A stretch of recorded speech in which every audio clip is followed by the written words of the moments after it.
Welcome to Lynn Cullen Live, talk radio without the static. Email your questions and comments to lynn at pghcitypaper.com. And now your host, Lynn Cullen. Yeah, the huffy Lynn Cullen who walks off her own show. Hi, how you doing? Apologies to anyone. Oh, God. Even before Susan gets on, I sound like Susan. Hang on. Susan, get in here. We can use your phlegm instead of mine. So, yeah, what do you mean? You sound like me. Because I think I sound better than you. No, God. We both sound awful. Let's just acknowledge that. Okay, well, Susan. Well, that's true, but at least I just woke up 5 minutes ago. I have an excuse. Oh, okay. No, I've been up for a few hours. So this is an experiment in hopes that Susan's audio continues to sound like it does right now.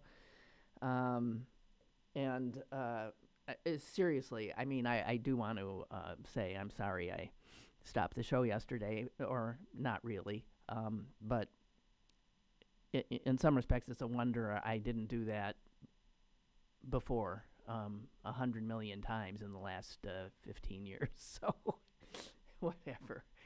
I must have gotten up on the wrong side of the bed. Anyway, Suze. Yes. So listen, thank you for getting up early 2 days in a row. And I want to know, did you in fact subject yourself to the State of the Union address? I did. I thankfully got a phone call in the middle of it, which I took. But my head was beginning to not be able to listen by that point anyway. Yeah, it was. I caught. It was Fidel Castro-like in length. I couldn't believe it. Oh, God. It just kept going and going. God. And honestly, the only things that I remember out of the whole thing, all right, what? That I remember with clarity are when he congratulated we white folk for letting two black people out of jail for needlessly long sentences, which they probably didn't deserve in the first place. As if we've done a wonderful thing because we stopped torturing. By the way, just those two. Not all the other masses of people that are improperly incarcerated, but those two are out, and we gave ourselves a big hand for that. So that was the first time I got really aggravated. And the second time was at the end when he decided to, discuss anti-Semitism and hold up the two old Jews from Pittsburgh, and that pissed me off too. I'm just tired of him, telling us all what a wonderful human being he is while exploiting the people that he, the rest of the time, exploits, demeans, and lets know that he doesn't deserve a real place next to white men in the world. So those are the only two things that I really got from the whole thing. I don't know what you got from it. Well, I started, carefully taking notes to my reactions to things, and I did note here at 10 minutes into the speech, my dog, with a look of concern on his face, came over to give me a hug, essentially.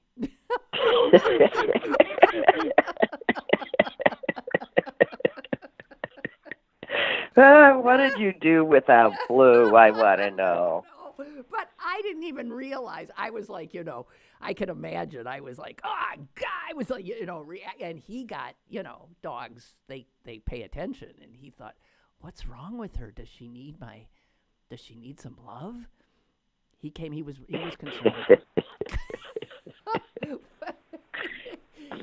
I know this isn't about President Trump, but I have to say that after a long line of totally lovable animals, but all of whom were in somehow let's just say challenged, you accidentally got yourself a young, cute, perfect little dog, and you don't know what to do with it. I'm just blown away. Sam actually said to me last night, he's always saying things like, when you die. He's been doing that since he was like 3. When you die. Or before that, he'll say, sometimes he'll say, I'm going to put you in the nursing home and take the house.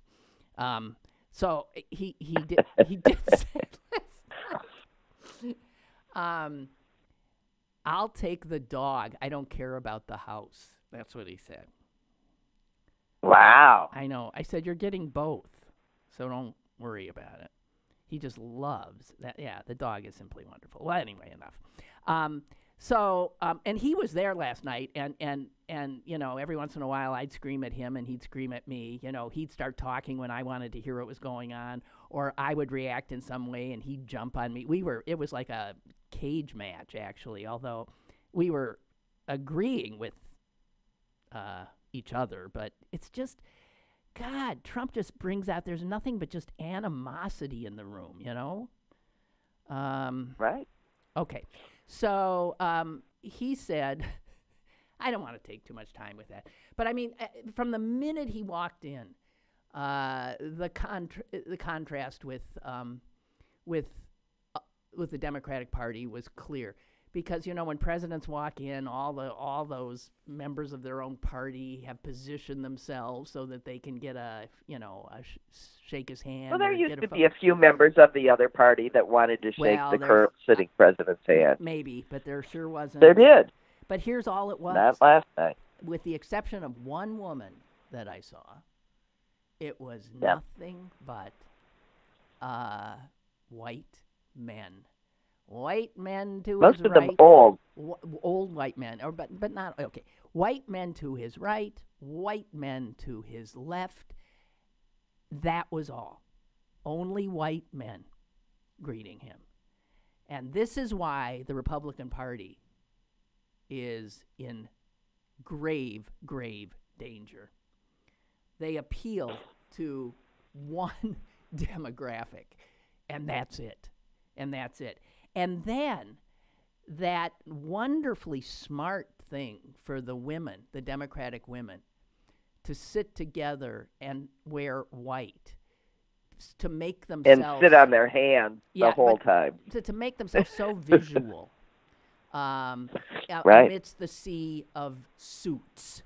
It ain't just dark suits anymore. And I love that. I love that. I mean, he's beyond... there were two things he said that just made me scream. By that time, the dog, by the way, realized that this was just one of those situations where I sit on a couch and scream. And so he'd stopped being... Yeah, and he can't help. He left. Yeah, right. He stopped acting concerned.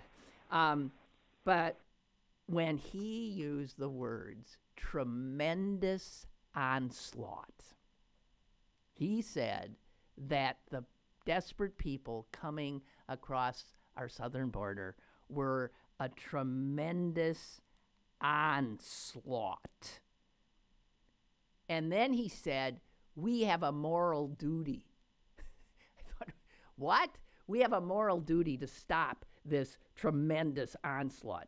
And then when he had the gall to say the only thing that'll get in the way of our booming economy is the investigation. That's right. Ridiculous. No, it's ridiculous partisan investigations. But did you like his resurrection of Johnny Cochran? What did he say? What did he do? No, he made up that little rhyme that was the equivalent of if the glove don't fit. Yeah, well, I think we were watching on CNN, and at one point Sam said, let's turn and watch someplace else because I think, CNN is not showing the shots that... I said, I think everybody has the exact same shot. So I did show him. You can turn to Fox News. You can turn to C-SPAN. You can turn to NBC, CBS. They all... Yeah, there's ones for the cameras. What? They share a feed. They share a camera. But I must say, whoever was directing screwed up a number of times when what you wanted to see was a wide shot to see. I mean, when people stood up applauding something he said. And they just focused on the people standing up, and you didn't see that half the room, more than half the room, was sitting on its hands. I mean, You could tell, you could hear, that did not sound like the way States of the Union usually sound, you know. I mean, even the roaring and the cheers was shorter and softer. It was a much different audience, and I didn't need to see it to hear it and to know it. So I have one note here. Was there even one shot of the Supreme Court? I didn't even see the court sitting. Yeah. Well, I don't know. They didn't take I saw, oh, God, there was a shot of Kavanaugh and Gorsuch at one point. Oh, right. There was. They did say something about Kavanaugh. I think when he was talking about abortion, I think. Right. And then I did see John Roberts. And I did see Elena Kagan. But, oh, God. And so here's what I want to note. I mean, this is kabuki theater, these State of the Union speeches, the tradition of it and what happens and what the president likes to do is catch the opposition in a situation where they have to stand up and they don't want to. You know what I mean? Where he says something that if you were to then say, and he said, you know, puppies are wonderful and babies are wonderful, and look, they sat on their hands. You know, so you have to, the politics of sitting and standing at the State of the Union address has always fascinated me. The first thing I noted was Nancy Pelosi very reluctantly getting up and belatedly when Trump pointed out the First Lady, Melania. And she didn't want to get up. And then thought to herself, you could see her head working, I got to get up. So she got up. So you see this sort of like... But she didn't every time. No. The more the speech went on, her face hardened. If looks could kill half the time. But... Oh, yeah. I mean, she did everything, but, she gave several half eye rolls. Right. You know, where she caught herself about to totally roll her eyes and then just sort of stopped and looked hard. But, yeah, she was just making faces back there. But I thought the one line... And he just looks like his face is the facial equivalent of a sign that says, punch me. Yeah, well, I mean, agree. it just looks like it needs to have the mucus beaten out of its nose. Jesus. I mean... Well, Susan, next time you go off to go boxing, which I know you love, you should just have his face put on the bag. You think I don't? Well, yeah. You think I don't? Well, you know, just... my boxing name is Pansy, after our beloved piano teacher, who is the scariest woman either one of us ever met in our whole lives. And so when I box, my trainer calls me Pansy. And if you don't think that I'm not aiming at Trump on that thing, I am. I get a lot of stuff out. I highly recommend this. Yeah. Well, I thought the one line where I wanted the wide shot, and I don't think I got it, was when Trump said, America will never be a socialist country. And the Republicans went, they levitated. Nuts. I mean, yeah. And I wondered what this puts. I bet some Democrats stood up. I don't, that was one of those lines intended to show division among Democrats or fear among Democrats of being labeled too left. And I don't think they gave me the wide shot. I couldn't say. I so wanted to see that. But yeah, he never would end the speech. So I wrote down here, oh my God, he's ending on abortion. And then 20 minutes later I write, oh no, he's ending on socialism. And then, oh no. Oh, no, he's ending on Pittsburgh? And then after that, Yeah, he's ending on anti-Semitism? Oh, God. Yeah. It was sort of the grab bag at the end, right? That's right. Oh. Now the Pittsburgh stuff got me so angry I couldn't stand it, because I was crying for Pittsburgh. I was crying for those two little old men, and I was crying for allowing that monster to use that tragedy that way. It made me so angry I could barely stand it. Yeah. And those two little cute old guys at the end, and I'm going, why are you allowing yourself to be used by this asshole? Why? Why? Because, my God, the guy got the entire government of the United States to sing happy birthday to him spontaneously. Wasn't that cute? That was sort of cute. And he started crying. Anyway, yeah. Yep. Yeah. Yeah, it was they're awful. not going to be So what able did you think to of trot out, Stacey? Susan, I was thinking when I was looking at it, they ain't going to be able to trot out Holocaust survivors much longer.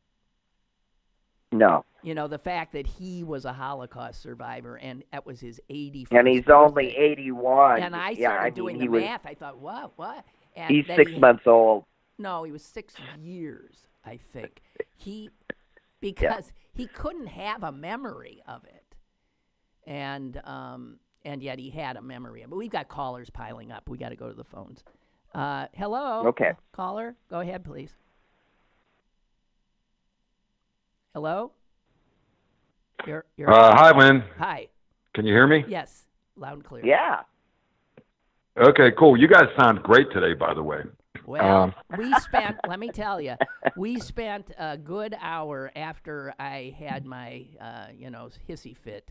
Part of which we hear was on YouTube. Yes, some of which inadvertently. Hey, you know what? I don't blame you. That is so frustrating when you're dealing with those kind of technical issues. Yeah. But, you sound really great today. Well, but to tell you the truth, yeah, I didn't watch it. Yeah. And I don't refer to it as the I don't refer to it as the SOTU.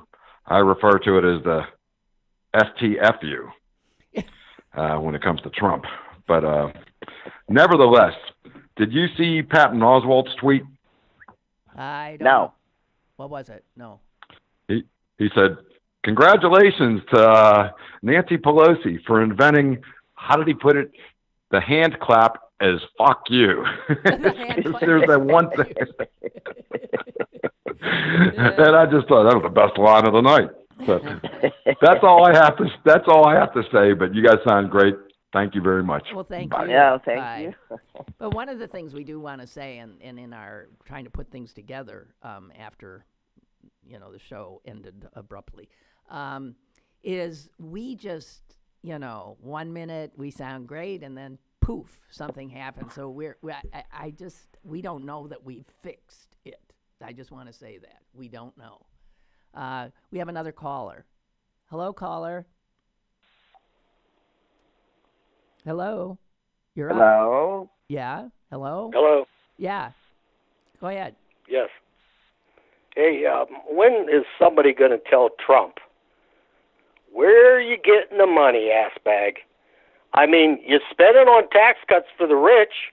You gave the military a blank check, basically. Where are you getting the money? That's what I like to know, because somewhere along this train wreck, we're going to have to raise taxes on the rich or everybody else to balance this budget, what's going out of control. But he just keeps adding all these projects on. Yeah, it sounds great, but where are they getting the money? Nobody says that. They just have all these ideas. It's just a wish. We kicked 5 million people off of food stamps. Oh yeah, he is taking. He did. The Republicans applauded the line where he said, "We moved something, however million people off of food stamps," and they get up and cheer as if they somehow had gotten them great jobs and they didn't need food stamps anymore. When in fact that's not what had happened. They probably were going to bed hungry now. You know what? Listen. That's what they were doing. They were balancing their budget with right, it. but that, or not balancing their budget. State of the Union speeches are always these, laundry lists, and no one talks about, whether the laundry list has any chance of getting passed, or if there's any way to fund. You know, that Donald Trump last night called for paid parental leave. Did he not? Did I hear him say that? Yes. I almost. Well, I'm sure he did because Ivanka made him. Well, no, but it ain't going anywhere. So. No, of course not. But she makes him say it once a year. Yeah. Okay. So, is our caller gone? Yeah. Yeah, I don't. But the caller's right. We are in terrible trouble, and did anybody see Bernie's speech last night? I heard he was going to make one, but that's always been my problem with. But that's always been my problem with him too. He's got all of these wonderful ideas that we all want, but he really doesn't have any sound plan for implementing them or paying for them or anything else. So I also want to say, I don't Susan, see it. That Bernie Sanders making a speech, which I did not see, is why I just don't like the guy. First of all, either. Wait a minute. He's not a Democrat, okay? And yet he runs on under our party banner when the Democrats pick Stacey Abrams, a wonderful rising star in the party, to give the Democratic Party response. He ignores that and gives his own. And I'm sorry, he drives me crazy. He's a narcissistic asshole. I am tired of him. He is no different than Mr. Starbucks. They both need to get out of our way. Right. Bernie had his chance. It didn't work. I didn't want him then. I don't want him now. It's over. Stop being a spoiler to all of these narcissistic, rich or not rich, white men. Go away. We're so sick of you. I cannot. We're really sick of you. Really. You're just spoilers. We're sick of you. Get out of your own heads. We don't want you. Go away, Bernie. Yeah. Okay, here's something. Okay, Susan, this just shows the difficulty of our situation here technically and audio-wise. Jonathan writes, Susan's audio is better than ever. Fingers crossed. Right after that, little Tony writes, Susan's audio is way too loud. Sweetheart, that's just Susan.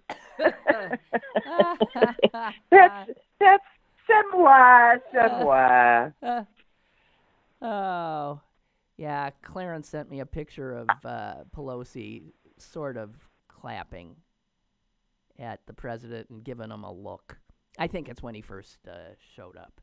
Anyway, my understanding is actually she is supposed to introduce him, and he stepped on that. He didn't. Something weird that he didn't do that was supposed to be done, but who gives a shit? My favorite. I don't know who you were watching CNN or something. I just had NBC on, and the commentators on NBC when he walked out, the two men, and I have to admit I don't know exactly who it was now who was talking, but the two of them were both apoplectic because of his tie. I've never seen two men discuss how Trump got out there with his tie like that. And I'm going, what's with his tie? What's with his tie? And then I looked, and Mother didn't know what they were talking about either. I look at it, and I go, oh, it's hanging off to the left. You know how when men start a speech, they always make sure that their tie is sitting straight down the middle of the button placket there. Well, his was askew. It was hanging all night off, as you know, to his left side, which I found sort of amusing. But after these two announcers brought it up, it's all I could look at. That his, as usual, he was sartorially a mess. Well, he has a problem with ties in general. I mean, he doesn't tie them correctly. Well, he wears them too long to cover his gut. Well, how does that cover it? In fact, it draws attention to his gut. Of course it does. It's just always, his tie is more a symbol of his you-know-what on that man than anybody else. It hangs wrong. It's a mess. It's prominent. It has too big a focus in his life. I mean, the whole thing, it's all in his pie.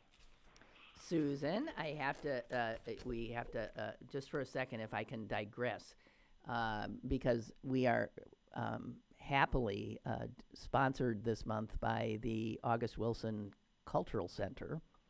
And one of my favorite playwrights. Go for it. Oh, man, I got to tell you. Well, next time you and Mom come to town, I've got to show this place to you because it's just beautiful. It's a performance space. They have a huge auditorium. They've got smaller performance spaces. They have art gallery, and it's just they bring in such wonderful lecturers, singers, jazz artists, dancers that otherwise you would never see. And there's something happening like practically every night. And it's one of these underutilized resources in Pittsburgh. And so I'm really excited that I have the opportunity to tell people, guys, get over there. Especially this month, it's just the joint is jumping. On the 17th, you got two-time Grammy Award winner Gregory Porter in, and he combines jazz and soul and gospel, and he's recently released his latest album is Nat King Cole and Me, and this guy is out of this world. And you know what? The ticket prices at the August Wilson Center are not. So it is the biggest, most wonderful cultural opportunity always here in Pittsburgh, and too few of us are supporting it. And we gotta do that. Treat yourself. Go to their website and see all the stuff you can do. I'm just saying. Laura writes, welcome back. I was concerned about you yesterday. I even told your brother. This is my brother's secretary. Actually, yes, Bill called me last night and said, Laura's worried about you. I had never seen you so upset. Oh, man, you should see me when I'm really upset. Emailers are correct today. Yeah, that was nothing. Emailers are correct today. The audio is terrific. Excuse me. And the phlegm I can hear the phlegm better than ever. Susan is louder, and I can now hear and understand what you both are saying without having to strain. Who knew our audience goes to such, Funny how one strains to hear even though the volume is as high as it would go. I figured it was my headphones, but guess it wasn't. Whatever someone did yesterday, it's wonderful. And you know what? We're sitting here thinking, we ain't sure what we did. We just fiddled and fiddled. And as I said, it could in a minute. Maybe we happened upon a fix. Who knows? Who knows? Okay. So, Susan, let's go back to what we were trying to talk about. What? We have a call? Oh, jeez. Okay. Hello, caller. Oh, you might as well go back to what you were trying to talk about yesterday. That's what we were going to do. Morning, hello. Because I had called in, Susan mentioned my name, and I had called in, to talk about my feelings on the thing, and then you snapped out, and and it said, and the screen went blank, and I said, oh, something happened. Okay, well, then you, Clarence, start us off, because we were talking about this, it ain't an easy subject, and it's not cut and dried, and maybe each case is different, and maybe who knows what, but it has to do with, people's past coming back to haunt them, when a racist past, and when is redemption possible. This has to do, of course, with Northam or whatever his name is, and all that, and all this kind of stuff. And it's a really difficult issue, and in many ways, it's complicated. So, what do you have to say about it? Oh yeah, well, Susan had mentioned yesterday about me bringing up the late Senator Robert Byrd, yes, who was actually in the Ku Klux Klan, yes, and then was, upon his death, was lauded by the NAACP. In my argument about him, not resigning before he, I started making the argument before he started, backing off and then coming back and, flip-flop and all this kind of good stuff, about liberals believing in progress and change until it comes down to an individual. Huh. Yeah, that's, an individual for some reason, they're and I think they're knee-jerking and bandwagging so quickly, you know what I mean? They're possibly losing future good legislatures and politicians because of something. Maybe they, sent a picture of them in their underwear on the internet or something like that, and these people are going to be afraid to come out and do things because of their past useful mistakes. Yeah, and that's my biggest concern. Well, I think that when it comes to I think you. Well, I think you're right about that. Yeah, I do too. That somehow, yes, liberals look at the large picture and say we are, tolerant. We have zero tolerance, however, for racism and sexism and all this stuff. And then, how do you expect people to grow and turn? Get over to where you think they should be if you never let them, never let them leave their past. I mean, I don't know. I totally see what you're saying. And Clarence, what I was saying yesterday, though, to be clear, is I totally agree with you, and that everybody deserves a chance to learn, wake up, get out of their ignorance, and then walk on with knowledge and tolerance. I'm all for that. I didn't see that in this governor. Right. His response. And as usual, what I'm saying is I don't think it's what he did. I think it's how in the past. I think it's how he responded in the present. And that's when I was kind of backing off my argument because of that. That's why I don't think he'll survive this. Is why the way he handled, Yeah, because he's confused about which time that he was in blackface that he was, apologizing for. Yeah, but here's the thing. Because of even when it comes to like explaining yourself, you have to be super duper careful. Yeah. You know what I mean? Yes. Because the people are humans and have human frailties. There are certain things that even I won't touch. You know what I mean? With like the Louis C.K. issue. Oh, right. Because I'm not a woman, but you think he's funny. I've been in similar. Yeah. I think he's funny, and I think what he did because, he asked her permission first. But then that power dynamic thing comes in, which I don't think of. You know what I mean? That's right. I don't think of myself as having power over women. You know what I mean? No matter what my position is. You know what I mean? So I don't see that power dynamic, but I can't get into a woman's head. So I'm uncomfortable talking about it. You know what I mean? Because you might say, well, you of course I don't understand. There's no possible way I can understand. And same thing that goes with like trans issues. I can't.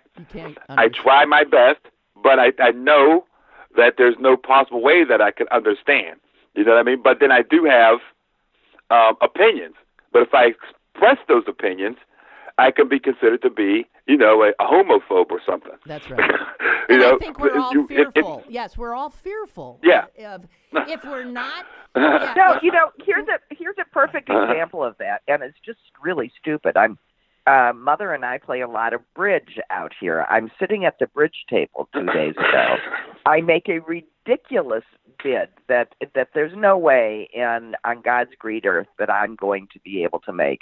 And to my left is sitting a very nice gentleman who knows that the proper thing to do is to double me, which is to say, no, you can't do that. But he's this white man, and I could see him thinking that would be rude. I might insult this poor woman. And he didn't do it. Really? He didn't mansplain. He didn't challenge me, is what he didn't do. He didn't challenge me legally in the game. At the end of the game, I looked at him and I said, "Let me explain Me Too to you."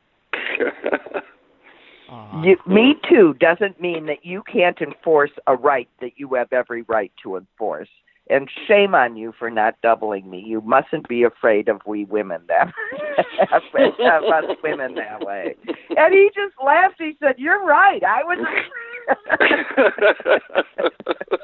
Well, see, but it's a bad situation when people and that's what the lefties we are overthinking. I don't think it's so bad all the time. That people are so fearful of saying the wrong thing, and then they get resentful, and that does not end up helping Democrats win elections. Just saying. No, or women gain their rights. Right. So it's all very complicated. And, okay, I've got one that's complicated. Wait, Suze, let me go throw ahead. in Liam Neeson. Oh yeah. Okay, let's throw in. Clarence? Did you know about Liam Neeson? Yeah, I know the situation, and I got my opinion on it. But for anybody who doesn't, Liam Neeson, the actor, was in an interview with a British newspaper, and they were. I'm not sure what they were talking about.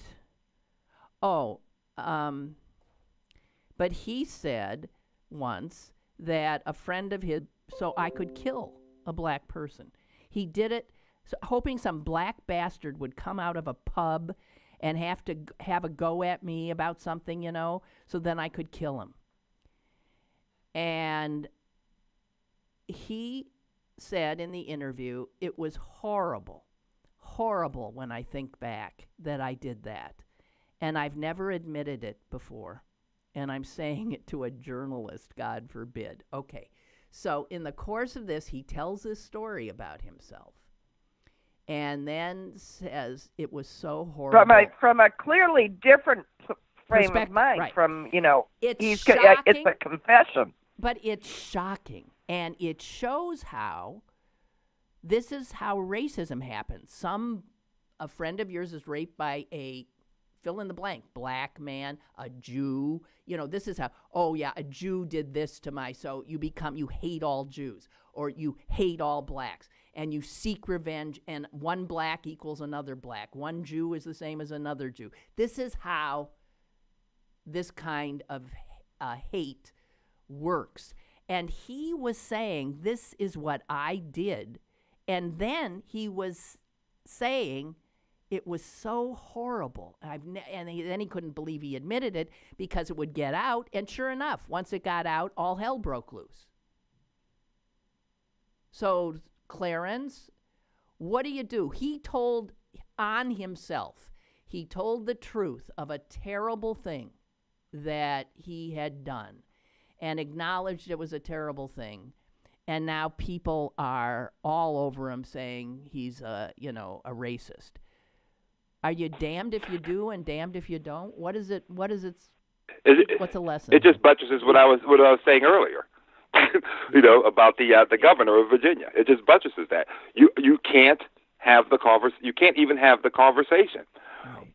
And when I use Robert Byrd as an example, the people who are going to understand I say I can't get into the minds of a woman. People who aren't racist can't get in the minds of a racist, but other former racists can. So if the best people to have on your side are former racists. Former racists. That's why Lyndon B. That's why Lyndon B. Johnson was so good at getting civil rights passed. He knew how to talk and how to influence the minds of other races. Because, that's right. For goodness' sake, while he was president, he was dropping the N-word because he was one. Exactly. Yeah, and so if you can't have a conversation, if you can't even have a conversation, admit to your past mistakes, nothing's going to change. It just is. If you can't say that you once did this, but now I do this. I once was lost, but now I'm found. If I can use Christian dogma, But that's true.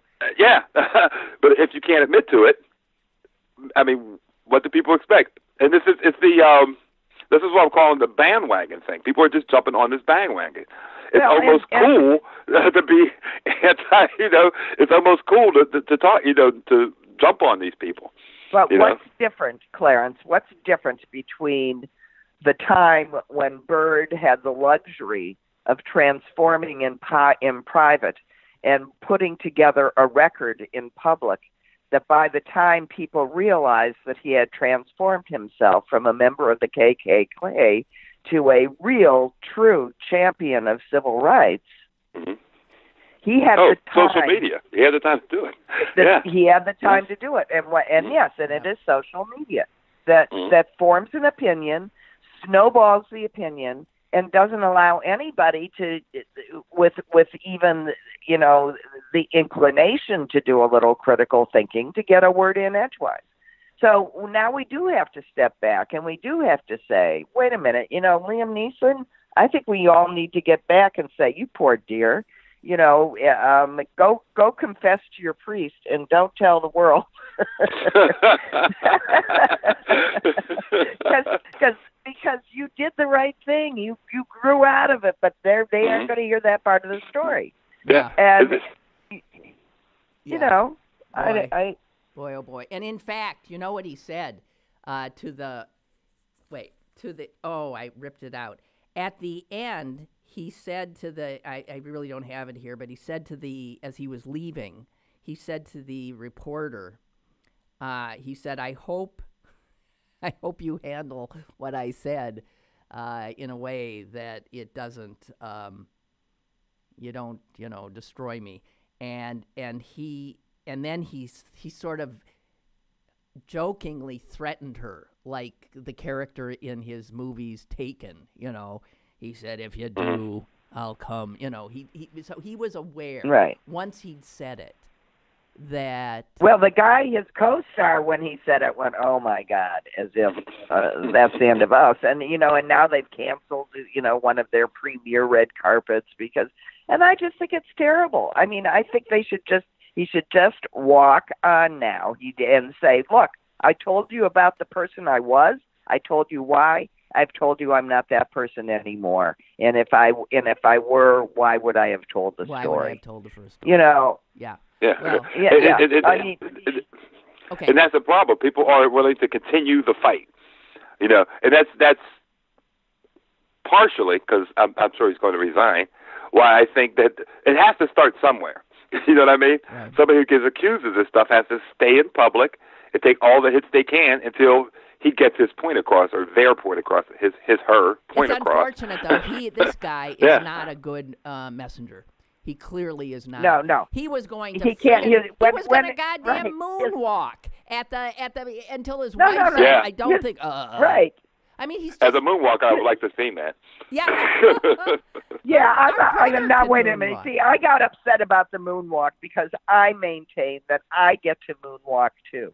I've moonwalked out of more rooms in my life. Right. I mean, it's just it's the perfect move, and I refuse. It's like greenery at Christmas. All right, it is not Christian. I'm allowed to have it. Can we just, Clarence? I'm allowed to moonwalk backwards. I won't see it. Jesus, Clarence, I have another caller, so I'm going to have to. Oh, just real quick, and that's where this is going to be quick. I'm discovering that calling someone a racist is almost the equivalent of calling them an N-word. It's getting to that point. Yeah. You call an old white guy a racist, they'll snap out. Yeah, they go nuts. I know. It's true. All right, you. Okay. Thank All right, you. Bye. And caller, go ahead, please. Feel free. You'll be right most of the time. Go ahead. Right. Hello? Hey, Lynn. Hey, Susan. It's Mike in D.C. Hi, Mike. Hey, Mike.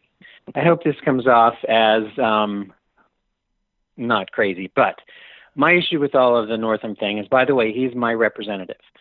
But my issue is Whitey doesn't have to pretend, meaning all of us, doesn't have to protect the African-American community.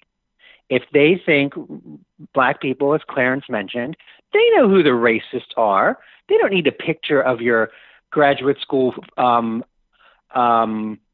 book to show if you're a racist or not. Black people know who racists are, and they also have enough power in Virginia to get him out of office when he's up for re-election next. And us infantilizing, or I don't know how to say that word, but us making black people infantilizing, thank you, into little children who need Whitey's help in order to make Virginia really liberal is bullshit. If African Americans in Virginia see him as racist, he won't get elected again. And I am shocked at all of us. Yeah, how far along is that though? I mean, he just get elected, so they have to. He just got elected, and that's what elections are for. Elections are for. Recall him. They could recall him. They could have a recall. You know, I mean, if you're right. If they are that upset about this, they can rise up and make their voice heard. But I bet they aren't that upset. Well, wait, yeah, Archie, what are you hearing? I thought the black the black caucus there in the Virginia State House that had supported him has reversed course. I haven't seen many black legislators in Virginia speaking up for him. And how many have called for his? I don't know either. Okay. I don't know either. Well, but that supports my point. That supports my point that they have enough of a voice that they can bring him down either through either the electoral process or applying pressure to the representative. He's my representative too, and I haven't sent him a letter or complained to him because it can be handled other ways. And also the audacity of the Liberal Party, of the Democrats, to say, if you have a picture, you must, if you made a decision, have a picture of yourself, you must automatically, you are not considered a liberal and you should resign. But if you brag about assaulting women, you get to be president. Or if a woman comes out with a credible case that you raped her in college or high school, you get to be on the Supreme Court. Why are we the only ones who hold people's feet to this moral this moral fiber that's just not possible? Well, as somebody said, what he should do is just change his party affiliation to Republican, and then he can stay. Because Republicans do not have any ethics. They're shameless, and Democrats are too probably quick to because they're absolutists on these issues, and it can make you pretty stupid at some point. I don't know what I had this thought I wanted to share and it disappeared. God dang it. Well, listen, I agree that it's that the picture offense is just not something that should take away the rest of a person's life for being stupid when you were a callow youth, and especially if it didn't involve assaulting anybody. But this is its own kind of assault, and again, if he had just handled it a little better instead of compounding the error and demonstrating, he's in some way that he didn't get it. Whatever. And it's a reasonable conversation to have. It doesn't look to me like he's going anywhere. No. And I hope he doesn't. But Susan, your point is, not only does someone have to give up their life or 10 years of their life for service to their country or their state, not only do they have to endure the heartache of having to be Nancy Pelosi clapping or standing for Melania, they also have to be so good at PR that they know how to instantly handle a situation that most people would not know how to handle. Well, yeah, he's not good at PR. No, right. No, but that is the job of a politician. Yeah, to be able to think on your feet. That is the job. Huge part. Hey, thank you for your. I got another caller, so I'm gonna. No, but thank you for the other point of view. It's definitely there. Yeah. Thank you. You're welcome. Yeah. Bye. Bye. And caller, go ahead, please. Sure. Hello? Lynn? Yeah? Hey, Lynn. Hey, Susan. Good morning to you both. Hey. Good morning. Yeah, I'm going to follow up on the thread. You mentioned, you used the word seamless when it comes to Republican behavior, and I'm going to expound on that a bit, that their behavior is brazen, repeated, arrogant, without apology. I mean, for the gaslighting that goes on, whenever they can point to anything in a Democratic public figure's history that does not align with our beliefs on issues of race and sexual identity and religious equality, it's just sheer gaslighting. For Donald Trump to say that what Governor Northam did is disgusting and unforgivable. Donald Trump led a racist attack on President Barack Obama for years, shamelessly lying. Yep. I still want to know when any reporter is going to ask what happened to those crack elite teams of private investigators that he sent over to Hawaii and the startling, extraordinary evidence they discovered. Was he ever asked that during the campaign or since? Was he? Well, I guess that would be like them asking, "Hey, you said Mexico was going to write us a check for the wall you won. Why are you engaging with Democrats? Why pointing your finger at Democrats?" I mean, look, I'm sorry. I agree. Governor Northam should step down because he handled it so poorly. And we've got to stop eating. He's becoming a spectacle and a detriment. We just have, of course. We've got to allow people to grow and to acknowledge their growth. God Almighty, I don't know. And further, we really do, to go back to Me Too a little bit, have to make allowances for changes in mores and culture. And as much as I don't forgive sexual assaults, I think that Al Franken, should stand for election. He should still be in this. I'm sorry. I think he should just run again. I think that most of us agree on that. Yeah. Hey, I got to run because I have. We're running short on time. I can't believe how this hour got away from me. Thank you for your call, and I appreciate it. Thank you. Yes. Bye-bye. I just want to say this. I did It's remember. amazing what happens when people can hear. Anyway, go ahead. Yeah, right. I just have to say that I remember what I wanted to say, and that is I saw somebody who said, I am sick and tired of white politicians who go to black churches or black organizations and decry racism. And when what they should be doing is going to white churches and decrying racism. And that is it. You can stand up, all you white politicians, and talk about how, you're not a racist and you condemn racism. Don't do it to a bunch of black people. Do it to your people, because they're the perps. And right. You don't and see don't that. make and don't make some small gesture that affects one or two people, which you then put in your audience, and wipe your hands of something as if you've solved that problem.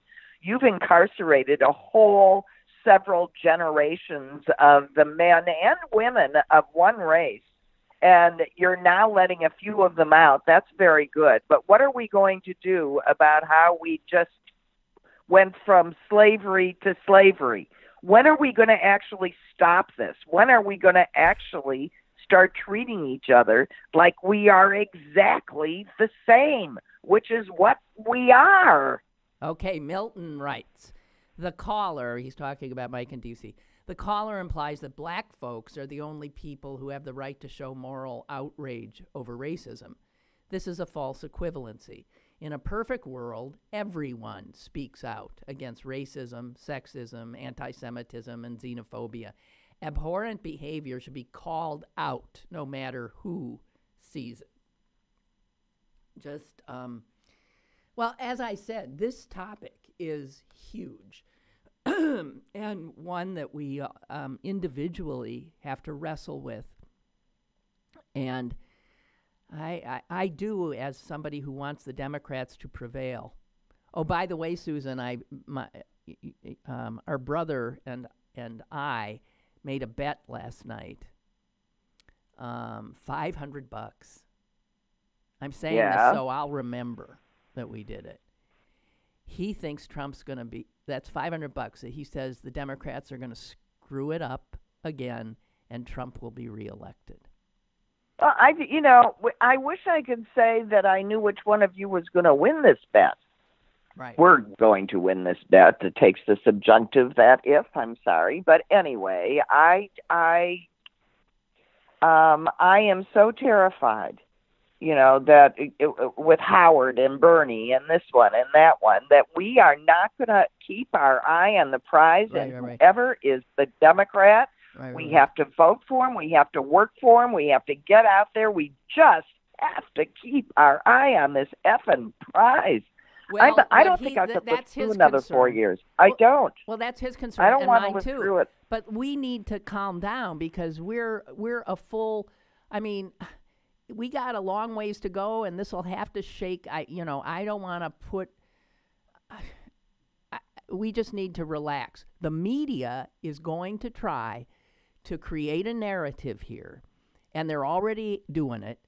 They always do. That the Democrats and the left wing of the Democratic Party is going to pull the party too far off center, and independents will not be able to follow, and yada yada yada.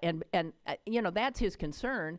And he said, why don't Democrats understand that they gotta put up someone who the Midwesterners, or the people in the flyover states, see as representative somehow of them. I agree with that. Ideally, we need to get off the coasts. If you want a winning candidate, find somebody charismatic, good, a good human being who's talking and seems relatable to the people who have trouble voting for us. But that's not, I don't think that's where we're heading. And Bill doesn't think that's where we're heading. So we'll see. Well, it isn't. I mean, we for all our love of democracy, we really like lords and ladies. I mean, which is, and we like our Eatons, so we've got Harvard and Yale, and that's why our Supreme Court looks like it does. And our presidents all seem to go to the same 5 schools too. And I'm tired of it. Yeah, I want to see somebody who graduated from Iowa State, right? Who is Ball a State. mayor. I don't care. Can we understand that the Democratic Party has, whether they realize it or not, abandoned this whole hunk of people, or if we haven't abandoned them, they don't feel like the Democrats see them or recognize them or understand them. And we ain't going to win without them, I don't think. I don't know. I might be full of shit. Anyway, I got 500 on the Democrats winning. Bill is 500 on Trump, although it's his greatest fear. I can't even imagine it myself. Okay. Well, Suze, thank you. I just want to say that I have gotten some emails saying that Susan's audio and the caller's audio is stronger than mine. That I am hearing. Just saying. And we cannot tolerate Susan's audio being more than mine. Well, I just want to put out there that might be because I live with a woman that is hard of hearing. Oh, are you finding yourself talking like this all the time? I seem to project. Oh, God. That's what I'm... Okay. Suze, thank you. Bye. It's good to Here, hear I'll you. talk in my dulcet tones. Okay, Bye. Bye. Bye. And I want to... Bye. Bye. And I also want to remind everybody that the 3rd Annual Black Bottom Film Festival is going to be underway later this month at the August Wilson Center. And it's more than films. I was looking at some rundown of all of the workshops they're going to have, and much of this stuff is free for people who are thinking about a career in film, writing for film, acting, all kinds of stuff. There's going to be incredible opportunity at this Black Bottom Film Festival, which I believe kicks off February 22nd. So, again, August Wilson Cultural Center. There's so much going on there. And every once in a while, I look at what's available, and I say, I just missed this great dance troupe that came in. And by the way, the Harlem Dance Theater is coming to town, which is about as good as it gets. The Dance Theater of Harlem doesn't get any better, and that is in conjunction with the Pittsburgh Ballet Theater. And they're doing a ton of performances. I'm counting 6. And that's happening next month in March. It just keeps happening. August Wilson Cultural Center. Check it out, please. See you tomorrow.